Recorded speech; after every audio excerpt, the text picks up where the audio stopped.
Universal People. This is Jackie Sawicki, along with my co-host John Munitz, and we're the People's Basics. The B6, we're People's Basics. Today we're going to be talking with Marianne Williamson about childhood and childhood development in America.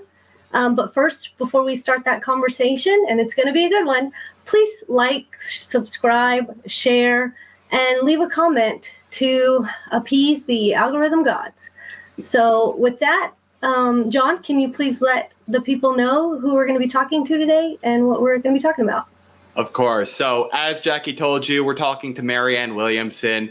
I'm so glad that we get to talk to her again. Marianne Williamson is a best-selling author. She runs a nonprofit and is a political activist as well as a spiritual thought leader. For over 3 decades, Marianne has been a leader in spiritual and religiously progressive circles. She's an author of 14 books, 4 of which have been #1 New York Times bestsellers. A quote from her mega bestseller, A Return to Love, is, quote, "Our deepest fear is not that we are inadequate. Our deepest fear is that we are powerful beyond measure." And this is considered an anthem for a contemporary generation of seekers. I'm so pleased to be able to welcome to the program Marianne Williamson. Marianne, welcome to the People's Basics. Oh, thank you. Thank you so much for having me. You're very welcome. So, we've gotten to talk in the past, getting to recap the campaign, but today we really wanted to talk to you about the subject we've been focused on this month, which is childcare and child development. And so, the first thing I'd love to just ask you is, generally, there's a bunch of different forms of development for children: cognitive development, social and emotional development, speech and language development, fine motor skill development, so many forms. In your opinion, what do you think is the biggest gap right now that we're facing as a nation in how we're developing our children? Clearly, social and emotional learning. Clearly. We have children who are traumatized before preschool.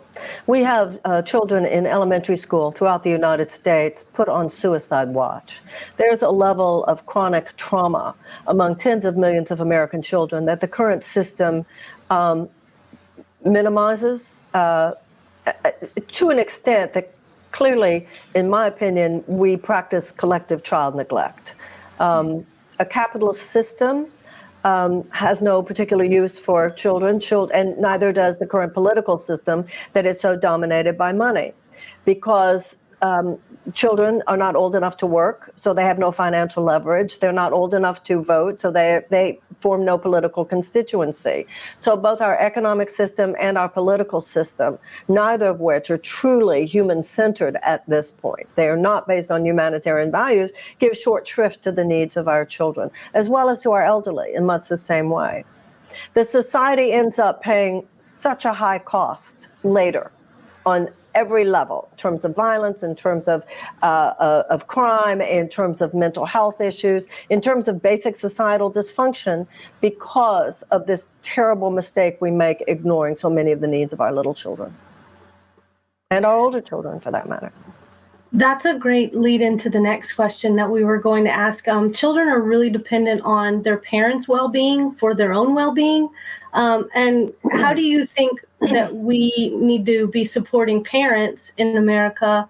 The new child tax credit just rolled out. Are you for that? Do you think it goes far enough? Do you think we need to be doing more? How can we be helping parents of children in America? A tax credit is a good thing, but it is treating a symptom. It is not treating the cause. The cause is an entire system of economic injustice. When you have the kind of massive transfer of wealth that we have seen over the last 2 decades into the hands of 1% of Americans, with everybody else scrambling to fight over the divvied up, miserly distribution of resources to everyone else, then what you have, of course, is an increase not just in poverty, but also an increase in near poverty. In other words, even when there is a decrease in poverty, there's still been an increase in the near poverty and the chronic trauma, economic trauma that so many people experience. Remember, in the 1970s, the average American worker could afford a home, could afford a car, had a job with good benefits, could take a yearly vacation. One parent could afford to stay home, and they could afford to send their kids to college. That was in the 1970s in this country. All of this insanity began in full in the 1980s with the trickle-down economics. So until you address the basic economic injustice and political corruption, because it is the economic injustice tied to the political corruption of the undue influence of money on the system that creates this, until we awaken. Now, who gets the most punished in any system? The weakest element. So, of course, parents, whenever you have an increase in poverty, you have statistically an increase in not only dysfunction between and among the parents, domestic abuse, et cetera, but abuse of children, neglect of children, hunger among children, and so forth. So I think that we need to take a wider-eyed look at this than just talk about one tax credit, as good as that tax credit might be. We want the system to fundamentally repair itself, not just to make it better for people who are still chronically suffering.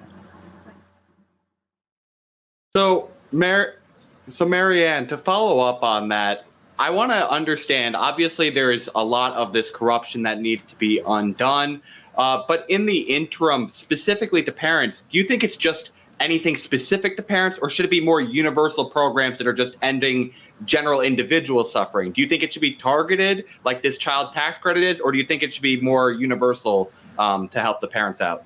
Well, first of all, our entire tax structure should change. We should have much higher corporate taxes, much higher taxes among the extremely wealthy in the United States. We should have the end of corporate subsidies. We should have universal health care. When you look at how much the average American spends on health care, we should have universal health care. We should have free college and technical schools. We should have the elimination of the college loan debt. As soon as you do that right there, you will just be able to hear the sigh of relief throughout the country. So until we address those serious pillars, plus, of course, we should have a wealth tax for people who have over $50 million and over $1 billion. It is obscene the way we are allowing the forces of the ultra rich, and I mean truly the multi-billionaires who are able to suck the resources, economic resources from this country. It's like the robber baron age. It's the new golden age. Sorry, John. You have referenced the 1970s and that just incredible income inequality that's happened since then. Can you talk about the two-parent household? We know that studies show two-parent household is much more beneficial to children, and I think that kind of even goes hand in hand with the poverty aspect. Can you talk about the 131% increase in single-parent households since the 1970s and the effects that's having on children, and if there's anything you think that could be done about it, or if it's really a problem in your mind? No, of course it's a problem. We have an all systems breakdown occurring in our civilization. And there's no one silver bullet. There's no one answer. Many of the answers are cultural. Many of the answers are moral, religious, spiritual, and the answers are external. They are both. But when you look, for instance, you talk about where is the greatest prevalence of single-parent households? Well, among the Black population. You can't separate that from the conversation of mass incarceration. You can't separate that from the injustices in our criminal justice system. You can't separate that from economic disparity between Blacks and whites in America. So everything connects to everything. And also, not only is it about a two-family home, but a two-parent home, but also at least one parent at home. Mm-hmm. So the economic issue also, like we were talking about back in the 70s, one parent could afford to stay home. So it really doesn't do that much good to have two parents if neither parent can be home that much because they're both working 2 or 3 jobs. And let's not kid ourselves, there are tens of millions of Americans whose circumstances are pretty much that way. Yeah, I wholeheartedly echo that sentiment. One question that I wanted to ask you is there's this kind of dynamic of where the responsibility of child rearing really falls. Obviously, primarily it falls on a parent's shoulders to help raise their children, but there's this dynamic of society as a whole taking some level of responsibility and potentially intervening if they don't feel like parents are doing a good job. I wanted to ask, in your opinion, what is that dynamic of choice? I think about things like school choice as of recently, and certain parents deciding, especially during the pandemic, to take their kids home and potentially homeschool them or move them out to private schools. What do you think is that dynamic of the responsibility between parents and society in choosing what's best for a child? I think it's one big both and, obviously. Society cannot raise your children for you. On the other hand, if a child is not getting what they need to be getting at home, there is so much more that the society could provide. I, for instance, can look at my own upbringing, okay? On one hand, yes, I had parents who loved me, and nothing compares to that. But I also, my own parents had more economic opportunity than generations behind them had. My father was raised in poverty, real poverty in the United States, but there were so many more societal conditions that enabled him to get out of poverty. He was not shackled by poverty. Did he have to work hard? Yes, he worked hard, but there were all kinds of ways in which the society supported him in climbing out of that condition. Also, in terms of my own upbringing, I had a very, very fine public education, public school education. Right now, we have schools we have tens of millions of American children who go to schools where they don't even have the adequate resources to teach a child to read. And if a child cannot learn to read by the age of 8, then the chances of high school graduation are drastically decreased, and the chances of incarceration are drastically increased. And one of the fulcrums of this particular obscenity is the fact that the majority of our schools are still primarily funded by property taxes, which ensures that if a child lives in a financially advantaged neighborhood, they will statistically receive a better education than a child from a poorer neighborhood. So there are so many societal conditions that make it difficult for even the most loving parent. Another thing that I had when I was growing up that needs far more support today is a really, really, really good public library system. We now have libraries that are closing. If I were ever had the power to make a difference here, we would have massive reach. We need to front end massively, not a little tax credit here or one school choice program difference there. We need a massive change, first of all, in our own attitude, to know that there is no power in the sky, no power in the river, no power in the water, no power in the wind, no matter in the power underneath the ground that can even begin to compare to the power in the brain cells, particularly of a child. 90% of a child's brain is developed before the age of 5. So we need a massive front-ending. I mean a massive front-ending of resources into the life of children. Even when we're at a point where people say we should have universal preschool. So much is already done. 80% of the brain cells are there by preschool. There should be free mommy me type classes. Now, when you have an advantaged neighborhood, you are very likely to have more and more of these kinds of programs at public libraries. But that's not where the problem lies. Right? Yeah, economics.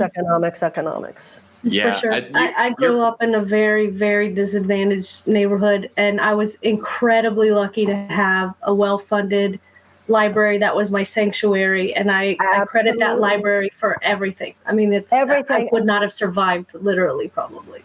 That is so important. That is so important what you just said. Yes, that was so true, and that was certainly true for my father. One of the earliest memories is my father taking us to get our library card. Do you realize how many shuttered libraries there are in this country? So many kids who would be like you were, finding their lifeline at those libraries. And there should be more and more programs in those libraries that are paid for in their libraries of mothers for children even before the age of 3, mommy and me type classes, familiarity with books and language. We have children who are already behind by the time they get into kindergarten in terms of their language skills and their learning. I mean, we have children in this country, millions of children who are, for the most part, doomed by 8. And then we see shows like on the mainstream cable news about these inspiring stories of people who escaped. In America, childhood should not be a condition anyone has to escape. Yeah, I think that's pretty apt to say. You know, one of the things that I wonder as a potential cause for the demand decrease in libraries has been the advent of the internet. A lot of people in general, like retail businesses, have not had as much demand because people get their goods and services online. Similarly, a lot of content potentially has. I'm not saying that we don't need libraries, but I think a lot of the demand for libraries has gone by the way of the internet. And I wanted to hear, obviously, this has been a radically shifting force in how parents handle their children. I wanted to ask you, do you think there's anything differently we need to be doing in the way we do management of our internet in terms of regulation to help kids? Because it's certainly a very different experience now where kids can so much more easily access potentially controversial information at a younger age. It's so much worse than that. You know, right now we're talking about trying to get wire services in all of our classrooms. You know what they're doing in Europe is taking the internet out of the classrooms because they are so much more sophisticated in their conversation around what all that energy is doing to our brains. And when I see little kids, I remember I was at a restaurant in Houston years ago, and there were around 5 adults sitting around the table, and then there was a little one in a high chair with a little tablet. And the grown-ups were talking, and the little one was just looking at their tablet. And I was thinking to myself, this is the age where that child should be looking around the table, understanding social clues, social cues, the adults talking, and that child is being programmed to think all the actions on the screen and the people here do not matter. So the idea, we are being so irresponsible, we're not even having the deeper conversation, and it concerns me a lot. Leaving your child in front of a tablet is very different than your child having all these little board books and blocks. Very, very different. Very, very different. So in your mind, how do we go about this? Is this mainly more of a cultural conversation that you think needs to be had with parents? Do you think that there's any regulation or government action that's needed? What do you think needs to be done to start that bigger conversation around technology use for kids? Well, I think that this is just another area of both and. It's an awakening of personal responsibility. I mean, these parents, to be honest, at that restaurant in Houston should have known better. It was a pretty high-end restaurant. These were not people who, like, can we think? What are you doing here? So there's a lot of that. A government, you know, we don't want government, a policeman walking up to the table and taking the kid away. I mean, obviously, obviously. Yeah. I think we all need to be thinking about what we are doing. And there was one other thing I was going to say based on something that you just said, but please forgive me, I forgot.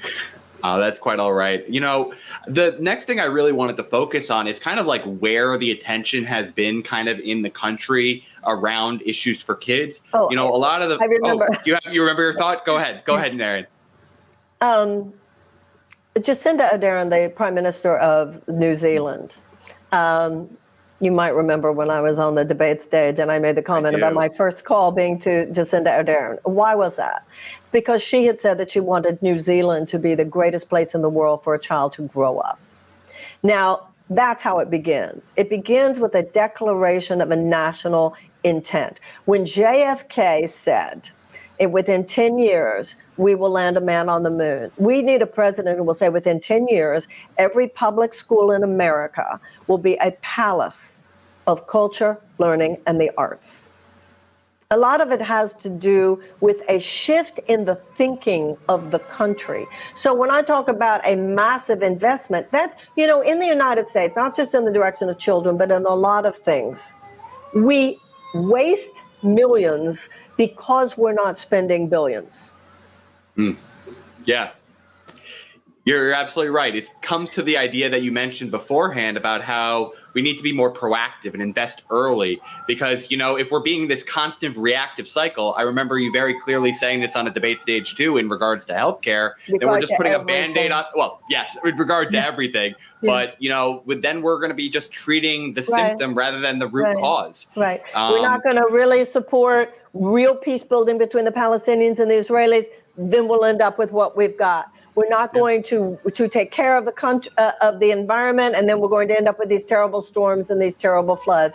There's there's no preventative, integrative model of care for the way life systems operate.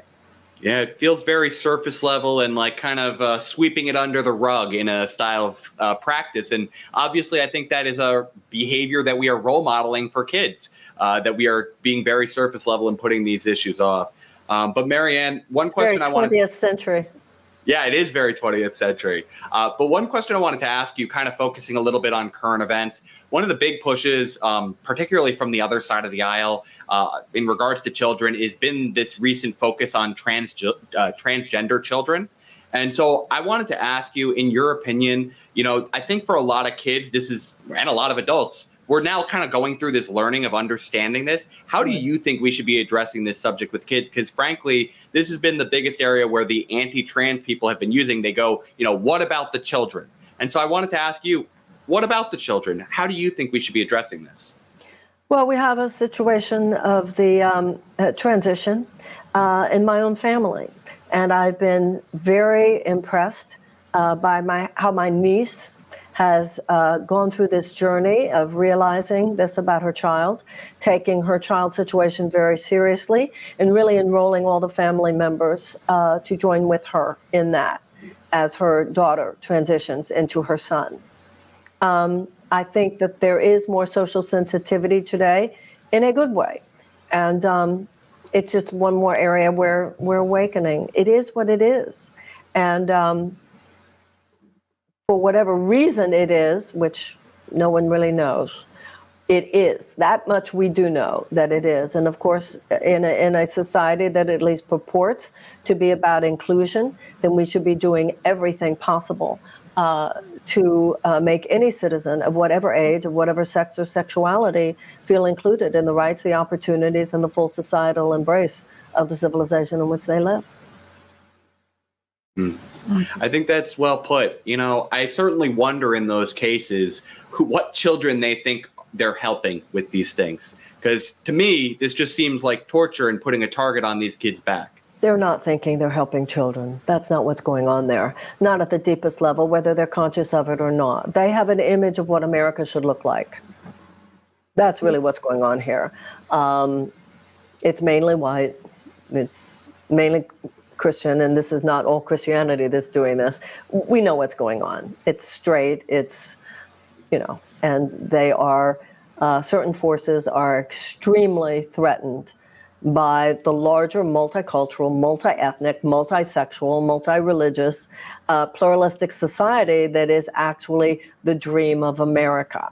And when it was just a dream and just a theory and just a philosophy, everybody was, oh, okay, I'll go with that. But when it actually started to happen, and many of them, when it came to Black people, of course, or Native Americans, weren't okay with it even from the beginning. I don't mean to be glib about that. But now that there's such an explosion of possibility, this pluralistic possibility makes many of us go, wow, this is really cool, and there's going to be such a genius, and this is going to be amazing 50 and 100 years from now, while there are other people who feel that it's annihilating to their sense of identity, which for whatever reason they feel is, to be honest, they feel is superior. And what we see as a threat to democracy, they see as a defense against the destruction of American values as they perceive them and experience them. I'm from Texas, can't confirm. Yeah, I'm from Texas as well. And did you see, Jackie, it's funny you say you're from Texas. Did you see the latest in Texas? They want to pass a law that no public school teacher can talk about race or current events. Like, we need more ignorant people. Right. It's an attack on education, straight up. Yeah. and the 6-week abortion ban. They're doing.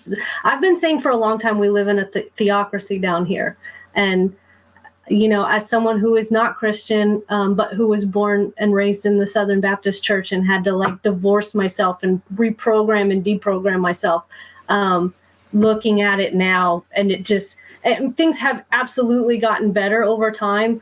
I'm 41 years old, so I've seen a lot of change. But it feels like as things, like you said, are becoming more inclusive, more diverse, more beautiful, there are threatened. Yeah, just clinging, absolutely terrified of what's to come. Now, where are you in Texas? I'm outside of Corsicana. Yeah, we're in Eureka. We're on we got a farm. We're on 6 acres, so trying to nurture and steward the. Well, I was born and raised in Houston, and my mother was born and raised in Houston. I was born in Harris County. Yeah, Harris County. Yes, ma'am. So, Marianne, I had one question in regards to this kind of overall focus that we've been talking about here in regards to the Republican Party.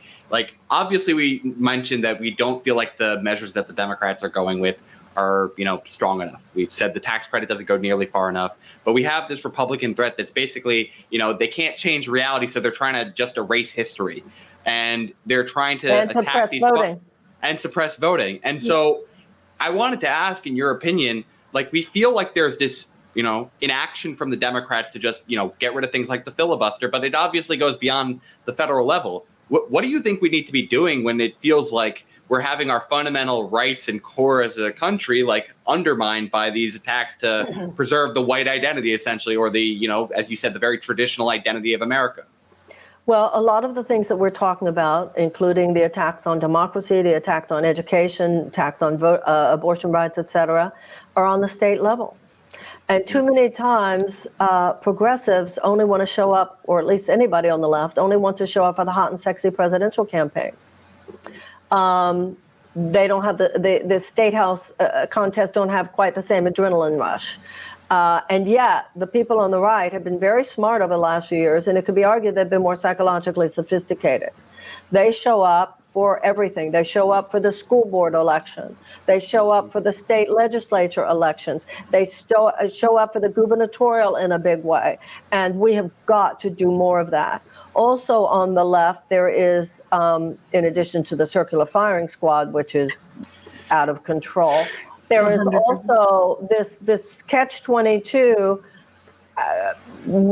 People talk about how terrible our elected officials are, but too often don't show up not only to vote for some of the things we were talking about, but also even on the federal level of federal elections, they don't show up in the primaries. So, for instance, that's where the decision is made, whether you're talking about a corporatist candidate or a genuine progressive candidate. So then they get all upset with the Democratic Party because it's basically a corporatist candidate. But that's because Chuck Schumer et al. Made the call, who can self-fund?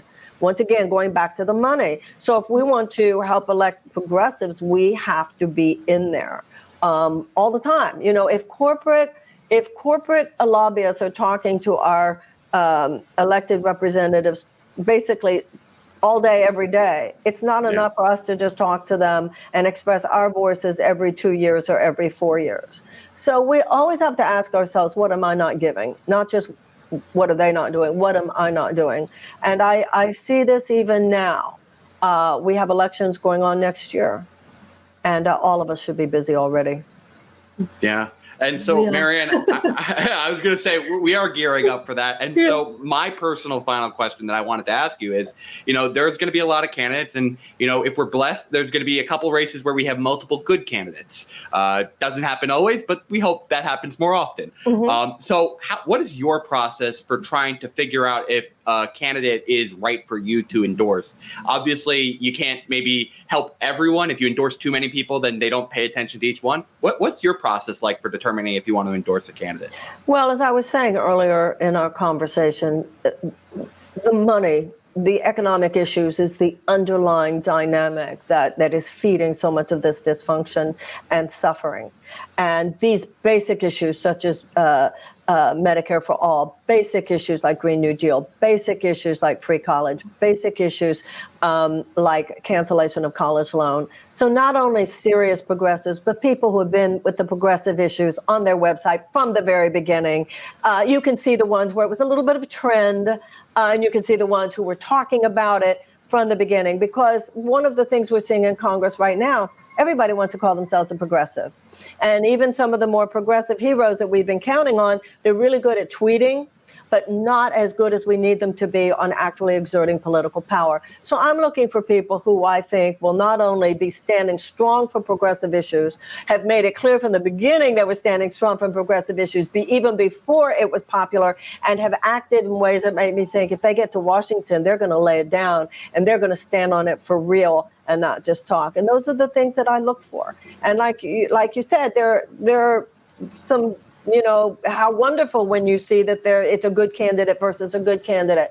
But there are ways that you can see how serious was this person from day one on these kinds of the progressive issues that I care about. So that's where I come down in terms of my endorsements. Okay, yeah, that makes a lot of sense. And I guess just a follow up on that, we're trying to do this by trying to bring people onto our platform, some of the candidates that we support. One of them for childcare is going to be Erica Rhodes in California 30. I wanted to ask you, in your opinion, how do you think we best support these candidates? I think personally, there's been a little bit too much focus on just social media as a way of doing this. What do you think is a way of supporting these candidates you'd recommend? Well, exactly what you're doing. On mine, if you'll look at candidatesummit.com, I do have, I did a whole night summit. I will be doing more. I'm doing what I can to raise money.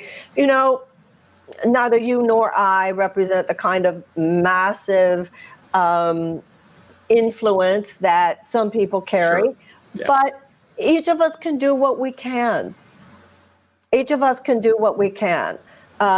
What you're doing is great. You feel strongly about that candidate. I obviously I've endorsed another candidate in that race, but even that one, that's democracy.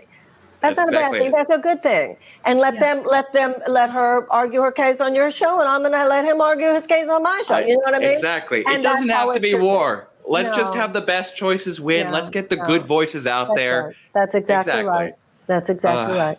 Well, Marianne, I want to thank you for answering my questions. Jackie, do you have any final questions as we wrap up today?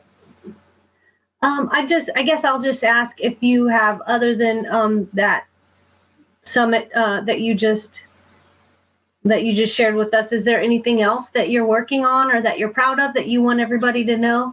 Yeah, thank you. I've been spending a lot of time this week doing interviews with people on the Palestinian and Israeli issue.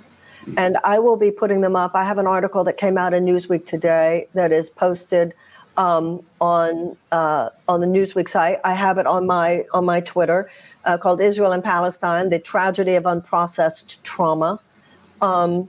This is a very important moment for us to continue the conversation. The fact that the ceasefire is over does not mean that the hostilities are over.